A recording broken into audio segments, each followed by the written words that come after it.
करीब 160 मिलियन सालों तक धरती पर राज करने के बाद जब डायनासोर्स अपने अंत की तरफ बढ़े तो सत्ता जिसके हाथ आई वो थे मैमल्स।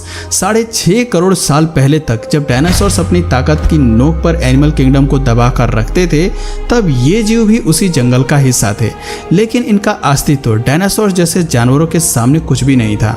उन्हें ताकत में जीत पाना भले ही इनके लिए असंभव था, लेकिन आने वाला भविष्य इनके नाम लिखा जा चुका था। दोस्तों 6 करोड़ साल पहले एस्टेरॉयड की तबाही डायनासोर्स की मौत अपने साथ लेकर आया। इसके पहले वीडियो में हमने जाना था कि कैसे डायनासोर्स धरती पर पनपना शुरू हुए। उन्होंने अपना साम्राज्य फैलाया और एस्टेरॉयड के धरती से टकराते ही उन्होंने अपना सब कुछ खो दिया। कुछ प्रजातियों ने मिनटों में ही अपना दम तोड़ दिया, जबकि बाकी बची 10% आबादी धीरे धीरे विलुप्त हो गई। अब चलिए शुरू करते हैं आगे के सफर को और जानते हैं कि 10% आबादी को किस दौर से गुजरना पड़ा और इंसान कैसे जन्मा।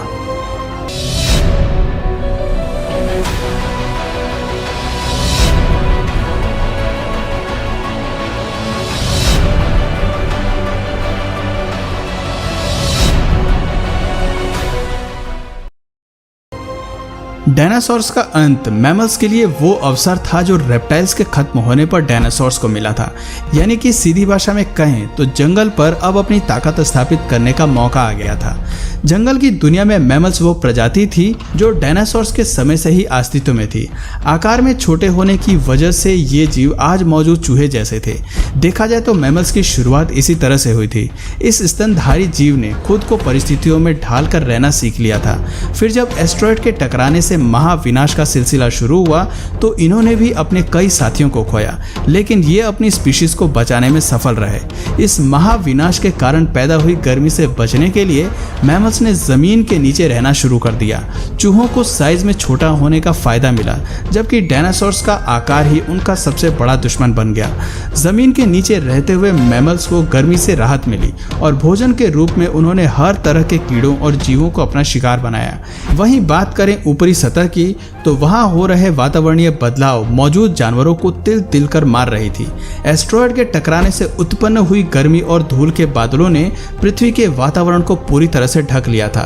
अब धरती पर सूरज की रोशनी तक नहीं पहुंच पा रही थी, लेकिन सतह पर मौजूद हीट की वजह से बहुत सारे जानवर मारे जा चुके थे। कई सालों तक जब ये सिलसिला जारी रहा तो पेड़ पौधे पूरी तरह से नष्ट हो गए। प्रकृति का बनाया इकोसिस्टम हिल गया। सूरज की रोशनी ना मिल पाने के कारण धीरे धीरे पृथ्वी ठंडी होती चली गई, लेकिन अब तक डायनासोर्स की आबादी धरती से विलुप्त हो चुकी थी। बचे थे तो केवल 5% जानवर, जिनमें से ज्यादातर मैमल्स के परिवार से संबंध रखते थे। महाप्रलय के प्रभावों के थम जाने के बाद धूल के बादलों ने छटना शुरू किया। धरती पर एक बार फिर वातावरण ने सामान्य होना शुरू किया। पृथ्वी पर इकोसिस्टम फिर से अपने पुराने फेज में आने लगा।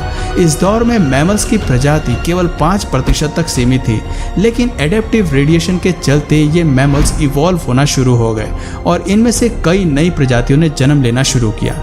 इस प्रक्रिया में लगभग 5.5 करोड़ साल पहले बंदरों ने जन्म लिया। आपको बता दें कि शुरुआती बंदरों की शारीरिक बनावट आज से काफ़ी अलग थी। इनके मुख पर आंखें आगे की ओर थी और शरीर छोटा था, लेकिन ये शारीरिक बनावट ज़्यादा समय तक एक जैसी नहीं रहने वाली थी। इयोसीन इपोक के इस टाइम पीरियड में प्राइमेट्स के सर में एक अहम एवोल्यूशन हुआ, जिसकी वजह से इनके स्पाइनल कॉर्ड में भी बदलाव आया और ये चारों पैरों की बजाय 2 पैरों पर खड़ा होना सीख गए। खैर, प्राइमेट्स के अलावा एवोल्यूशन धरती पर मौजूद पेड़ पौधों और वातावरण में भी हो रहा था। वो पूरी तरह एक नॉर्मल फॉर्म में आ चुके थे और धरती का तापमान 24 डिग्री सेल्सियस तक पहुंच चुका था। करीब 4.5 करोड़ साल पहले बदलाव के चलते ही हमारे दिन 24 घंटे के हो गए। इसके साथ ही हमारी टेक्टोनिक प्लेट्स में भी हलचल हुई। अब तक हमारे सभी द्वीप अपनी अपनी स्थिति पर थे। केवल एक और नई संरचना होना बाकी थी, जिसके तहत 2 बड़े महाद्वीप अपनी जगह से खिसक कर एक दूसरे के करीब आ गए। ये वही द्वीप थे जिन्हें आज हम भारत के नाम से जानते हैं। भारत ने अफ्रीका से अलग होकर एशिया तक पहुंचने में कई लाखों करोड़ों साल लगाए। ऐसे में जब ये टेक्टोनिक प्लेट्स एशिया से जा मिली तो हिमालयन रेंज का निर्माण हुआ। इस निर्माण में कई ऐसी श्रृंखला विकसित हुई जिसके चलते उत्तर में भारत की भौगोलिक स्थिति बदल गई। इसके साथ ही मौसम के पैटर्न में भी भारी बदलाव आया। इस टकराव के चलते दुनिया के सबसे बड़े माउंटेन माउंट एवरेस्ट का भी निर्माण हुआ और इसके निर्माण के साथ ही ये तय हो गया कि आने वाले भविष्य में भारत में कई बड़ी नदियों का भी निर्माण होने वाला है, जो इस पूरे द्वीप की फॉर्मेशन को काफी हद तक बदलने वाला था। खैर, जहां एक तरफ धरती के हर द्वीप में विकास शुरू हो चुका था, वहीं दूसरी तरफ एवोल्यूशन की होड़ में जानवर भी अपने आप को काफी हद तक बदल रहे थे। द्वीप को अपने मौजूदा स्थिति में पहुंचने पर जंगलों में भारी गिरावट आ रही थी और मुख्य रूप से ग्रासलैंड्स का निर्माण हो रहा था। उधर जानवर भी घास के मैदानों में रहने के लिए एडॉप्ट हो रहे थे और साथ ही साथ नई प्रजातियों का भी विकास हो रहा था, जो ग्रासलैंड्स में अपना दबदबा बनाने की कोशिश कर रहे थे। पुराने मैमल्स में भले ही दूसरे जानवरों को मारकर खाने की क्षमता नहीं थी, लेकिन अब विकसित मैमल्स ने दूसरे जानवरों का शिकार करके उन्हें मार गिराने की ताकत विकसित कर ली थी और वो दूसरे जानवरों पर अपना दबदबा बनाने में भी कायम हो रहे थे। अब जंगल में मैमल्स की वही स्थिति थी जो कभी धरती पर राज करने वाले डायनासोर्स की हुआ करती थी। लगभग 1 करोड़ साल पहले धरती अपने उस स्वरूप में आ चुकी थी जैसे कि वो आज हमें दिखाई देती है। वातावरण से लेकर पेड़ पौधों तक सब कुछ अपने फुली इवॉल्व रूप में थे। कहने को तो धरती पर सब कुछ था, लेकिन अब भी एक प्रजाति थी जो धरती से गायब थी और वो प्रजाति आने वाले भविष्य में पृथ्वी के इतिहास को बदलने वाली थी। जी हाँ, ये प्रजाति थी इंसानों की। लगभग 40 साल पहले पृथ्वी पर फिर एक बड़ी हलचल हुई और अफ्रीका द्वीप के पूर्वी इलाकों में एक नई माउंटेन रेंज पनपी, जिसे आगे चलकर ईस्ट अफ्रीकन रिफ्ट के नाम से जाना गया। इस पर्वत श्रृंखला के निर्माण से केवल भौगोलिक स्थिति में बदलाव नहीं आया, बल्कि मौसमी हवा भी बदल गई। वहां मौजूद जंगल में हवा का प्रवाह कम हो गया, जिससे मौसमी हवा वहां नहीं पहुंच पाई और नमी की कमी से जंगलों ने सूखना शुरू कर दिया।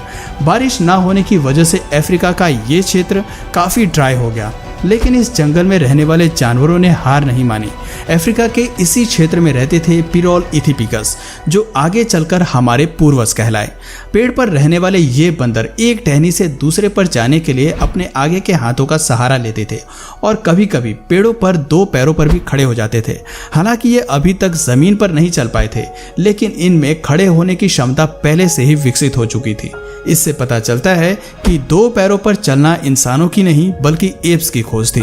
फर्क सिर्फ इतना था कि वो पेड़ों पर रहते थे, लेकिन जलवायु परिवर्तन के चलते जल्दी ही जमीन पर उतरने वाले थे।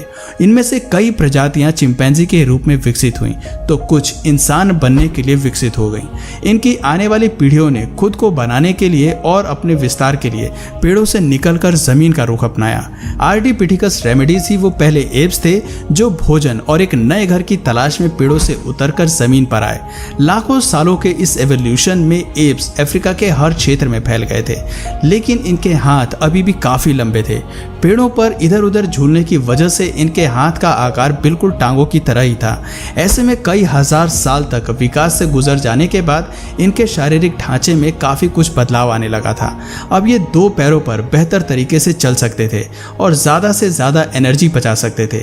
ऐसे में ये ज्यादा दूर तक नजर रख सकते थे, अपने लिए भोजन खोज सकते थे और हाथ की मदद से उन्हें खा भी सकते थे। समय के साथ साथ विकास की ये प्रक्रिया चलती रही, जिससे एप्स के शारीरिक ढांचे के साथ उनके स्कल की बनावट में भी बदलाव होता गया। पहले जो सर आकार में छोटा था, अब वो बढ़ता गया। 23 लाख साल पहले होमो हेबिलिस वो पूर्वज थे जिनके दिमाग का आकार बढ़ गया। आकार बढ़ने की वजह से ये जान गए कि बुद्धि को किस तरह से अपने सर्वाइवल के लिए इस्तेमाल किया जा सकता है। बुद्धि का कमाल दिखाते हुए सबसे पहले हमारे पूर्वजों ने पत्थर को हथियार के रूप में शार्प करना सीखा। जैसे ही उनकी ये तरकीब काम आई, होमो हेबिलिस जान गए कि पत्थर को कैसे हथियार के रूप में इस्तेमाल किया जा सकता है। जैसे जैसे ये जीव हथियार को इस्तेमाल में लाए, उनके हाथों की उंगलियों और अंगूठों को भी मजबूती मिलनी शुरू हो गई। अब ये जान गए कि हथियार के इस्तेमाल से कैसे समूह में शिकार किया जा सकता है और अपनी भूख को शांत किया जा सकता है। आपको बता दें कि होमो इरेक्टस ही वो पहले पूर्वज थे जिन्होंने समूह में शिकार करना शुरू किया। साथ ही इन्होंने सबसे पहले आग की खोज मानव के भविष्य को ही बदल डाला। हम सभी जानते हैं कि मानव इतिहास में आग की खोज सबसे बड़ी खोज थी। आग के इस्तेमाल से होमो इरेक्टस जल्दी ही मांस को पकाकर खाना सीख गए। आग ने हमारे पूर्वजों को केवल ठंडी से सुरक्षा ही नहीं दी, बल्कि दिमाग के इस्तेमाल के लिए उन्हें प्रोत्साहित भी किया। अगर आप सोच रहे हैं कि कैसे, तो आपको बता दें कि आग के इस्तेमाल से भोजन को चबाने में लगने वाली ऊर्जा कम हो गई। अब वो अपनी इस ऊर्जा को बुद्धि के विकास के लिए इस्तेमाल करने लगे, जिसकी वजह से आने वाली पीढ़ियां बड़े दिमाग के साथ पैदा हुई। एक बड़े दिमाग के साथ लगभग 2 लाख साल पहले इंसान अपने आज के रूप में विकसित हो गए। उनकी आवाज की नली भी अलग ढांचे में विकसित हो गई, जिसकी वजह से वो अलग तरह की आवाज निकाल सकता था और अपने लोगों के साथ संचार कर सकता था। एक बार आवाज विकसित करने के बाद अब इंसान अपनी बात को दूसरों तक पहुंचाने लगा और धीरे धीरे एक सामाजिक ढांचे में रहना सीख रहा था। हालांकि हम अपने आज के रूप में आ चुके थे, लेकिन कई आविष्कार अभी भी बाकी थे। अपने लिए एक समाज, घर और नगर का निर्माण करना बाकी था। कहने को आज भले ही मनुष्य अपनी एडवांस स्टेट में है, लेकिन आज भी एवोल्यूशन जारी है। मनुष्य आज भी बदल रहा है और उसका एवोल्यूशन जारी है। पर अब इस पूरी एवोल्यूशन की प्रक्रिया को डिटेल में बताने लगा तो ये वीडियो काफ़ी लंबी हो जाएगी। अगर आप कहेंगे तो मैं इसका पार्ट 4 भी ज़रूर बना दूंगा, इसलिए आप कमेंट में अगर चाहिए तो पार्ट 4 ज़रूर मेंशन करिए। तो दोस्तों, आज की वीडियो में बस इतना ही। अगर इस वीडियो से आपको कुछ नया जानने या सीखने को मिला या फिर इंटरेस्टिंग लगा तो प्लीज़ इस वीडियो को एक लाइक करके अपने फ्रेंड्स और फैमिली में से ज़रूर शेयर करें।